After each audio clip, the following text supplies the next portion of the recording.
Hi guys! Welcome back sa ating vlog. So for today's video guys, isa na namang bagong napakaganda at napaka-affordable private resort ang ipapakita ko sa inyo dito ng San Tipolo. So stay tuned guys, papasyalan natin to. So kitang-kita nyo guys sa likod ko. Napakalinis at napaka-elegant ang dating ng lugar. So, let's go!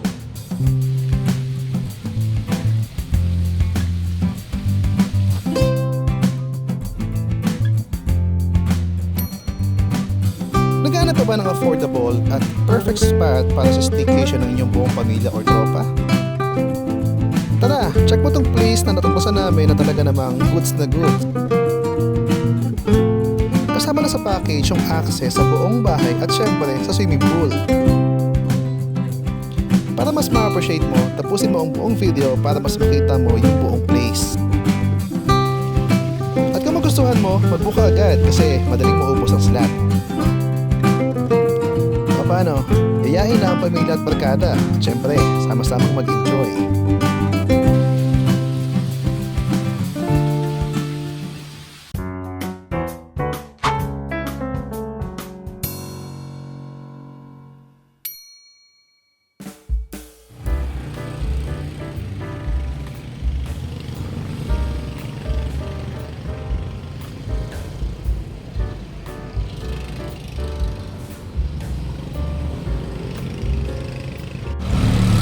Alright guys, so pagpasok mo, and ito yung kanilang pinaka-resort. Nakapasok ko kayo.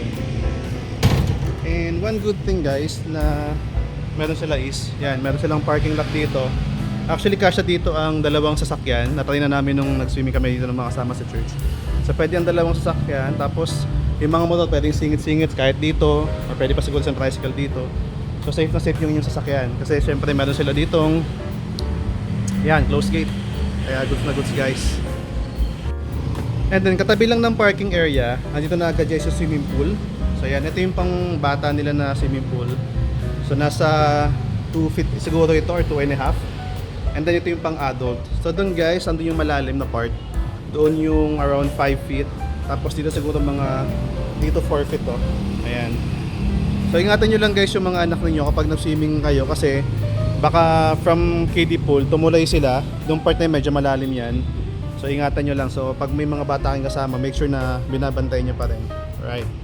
Tapos from pool area, dito naman guys yung kanilang video okay room. Tara pasyalan natin. Yan si ate. Hi ate, hi ka na lang. Yun. Yan si ate Virgie, sa yung mga kasama nyo dito pag stay nyo.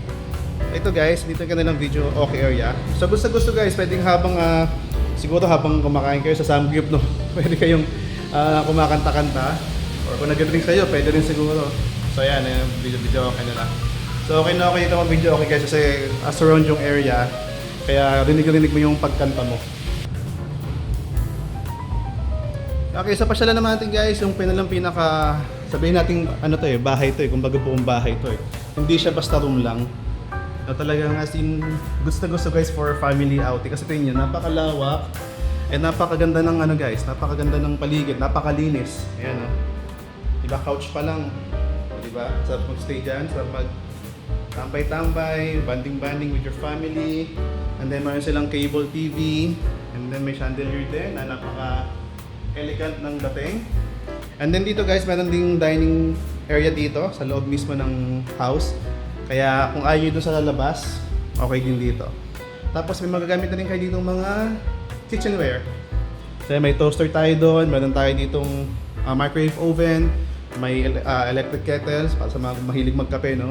And then yan, may rice cooker. Tapos meron na din tayong mga gamit na ref at dito meron ding sink. Diba? As in talagang bahay siya guys. Hindi siya ano lang, hindi siya room lang. Okay, tapos pasyalan naman natin yung kwarto. Okay, dito tayo sa kwarto. Ito guys yung kasama sa package, itong room na to. Ayan, ito yung pinakasabihin natin na master's bedroom. And syempre air condition ito. Ayan, napakaganda ng design guys. Napakalinis at talagang kumbaga cool na cool siya sa mga gusto makapag-relax talaga. Okay, ang kagandahan pa nito guys. Ayan, ang daming cabinets na pwede yung gumagamit syempre. At tapos, hindi ko lang kung napakita ko pero yan, may couch din dito. Ang dami mong mapapestuhan, di ba?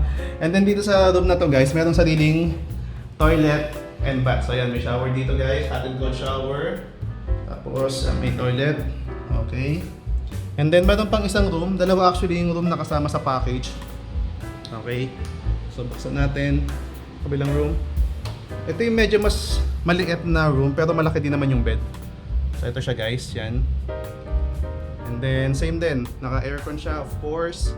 Merong tambayan doon. Mas maliit lang yung area nito guys. Pero actually okay na rin, malaki na rin para sa mga gusto magpahinga. Yung alam mo yung hindi ka parang isolated na ano lang. As in goods na good siya. And para sa akin guys ha, yung pagiging elegante ng lugar, okay na okay. Alright guys, so kung medyo opitin kayo dun sa room na dalawa sa baba, yung kasama sa package, pwede kayong mag-add-on ng additional room, pasyalan natin. And itong room na to, ito guys yung mas malaki. So guys, ang ganda no, ang laki. If I'm not mistaken guys, additional 1K lang, magagamit nyo na to. So meron ditong isang, I think queen size, tapos may double deck dito na double size bed, and then dito rin. And to guys, meron din ditong yan, cable TV na magagamit ninyo. At of course, naka aircon. Siyempre gustong-gusto natin yan. Okay. That's it guys for our today's video, and I hope nag-enjoy kayo sa ating mabilis na pag-product dito sa ating bagong private resort, no? And yan pala guys, kung hindi ka pa nakasubscribe sa atin dyan, please pakisubscribe naman, no? At para sa mga gusto malaman yung kanilang rates guys, eto guys yung kanilang rates. Ayan, napaka-affordable guys. Actually, dito sa ating sa Pag-Ligo Tour, so sa pinaka-mura at pinaka-affordable talaga na resort na pwede nyo mapagstayan. Okay, so kung meron kayong mga inquiry guys for booking, please message their page, ito yung kanilang page. And you can also message this, yan, para at least direct na kayo makipag-usap doon sa caretaker ng resort. So, piliin natin guys, if you want to book, just